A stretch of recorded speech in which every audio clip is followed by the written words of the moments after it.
Bonjour, je m'appelle Valérie et aujourd'hui je vais vous présenter le sujet des belgicismes. D'où viennent les belgicismes dans la langue française? Comme on sait, le français est parlé non seulement en France, mais aussi en Belgique, au Canada, en Suisse, au Luxembourg, au Monaco et dans certains pays d'Afrique. Je vais raconter l'histoire de la langue française en Belgique. Dans l'Antiquité, la Belgique était la partie de l'Empire romain. Plus tard, elle a été conquise par les Francs. En IXe siècle, divisée en trois parties que sont la France, l'Allemagne et la Lorraine aujourd'hui. Au Moyen Âge, le pays belge faisait partie de la Bourgogne. Plus tard, était la propriété de l'Espagne, de l'Autriche et de la France. Quand elle était française, elle était obligée de parler français pendant 20 ans. En 1830, la Belgique est devenue un pays souverain où la seule langue officielle a été élue le français. Entre les Wallons qui parlaient français et les Flamands qui parlaient flamand, il y avait un conflit fondé sur la langue qui a causé la division linguistique du pays en 1962. Depuis ce temps, au sud de la Belgique, les Belges parlent français et au nord, flamand, qui est aussi la langue officielle du pays. La Belgique compte plus de 4 millions de francophones, répartis principalement dans la région wallonne et à Bruxelles, la capitale du pays et le siège des institutions européennes. Le français de Belgique a beaucoup de similitudes avec le français du nord de la France. De manière générale, le français de Belgique et le français de la France sont très proches. Mais en raison de la situation historique difficile, la langue française qu'on parle en Belgique a ses particularités.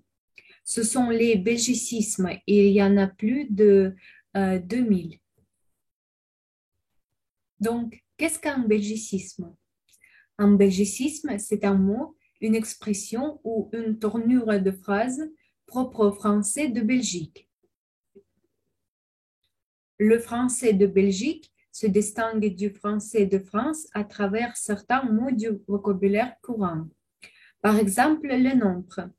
La différence la plus connue entre le français de Belgique et le français de France vient de la façon de dire les nombres 70 et 90.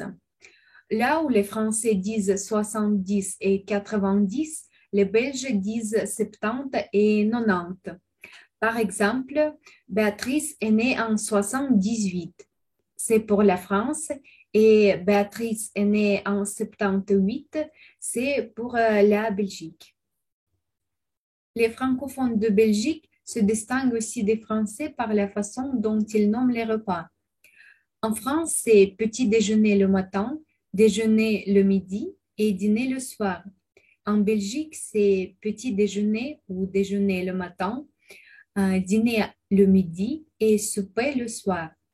À noter que sur ce point, les Suisses et les Québécois utilisent les mêmes expressions que les Belges. Une autre différence qui peut surprendre un Français quand il arrive en Belgique, c'est l'utilisation de pouvoir et savoir. En effet, ces deux verbes qui font partie de 10 verbes les plus utilisés en français ne s'emploient pas exactement de la même façon en Belgique et en France. Par exemple, tu peux me passer le sel, s'il te plaît, pour la France, et tu sais me passer le sel, s'il te plaît, pour la Belgique. Un Français risque de trouver cette question assez curieuse s'il ne sait pas que les Belges utilisent parfois le verbe savoir dans le sens de pouvoir ou être capable. Quelques autres belgicismes du quotidien. Les Belges utilisent parfois des mots différents des Français pour désigner des objets du quotidien.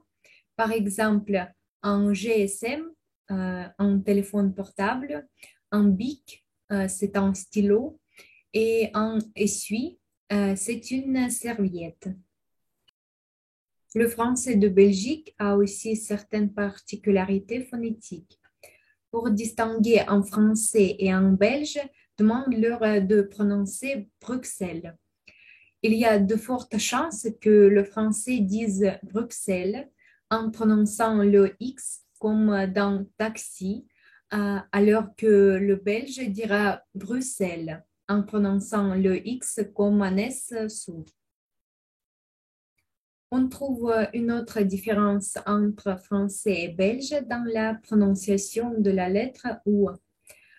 Quand les Français prononcent cette lettre comme un V, les Belges la prononcent toujours OU. Pour le mot wagon, par exemple, en français dira wagon, alors qu'en belge dira wagon. Autre particularité intéressante de la prononciation en Belgique, c'est l'absence du son oui, c'est-à-dire de la semi-voyelle oui, qui est généralement remplacée par le son oui.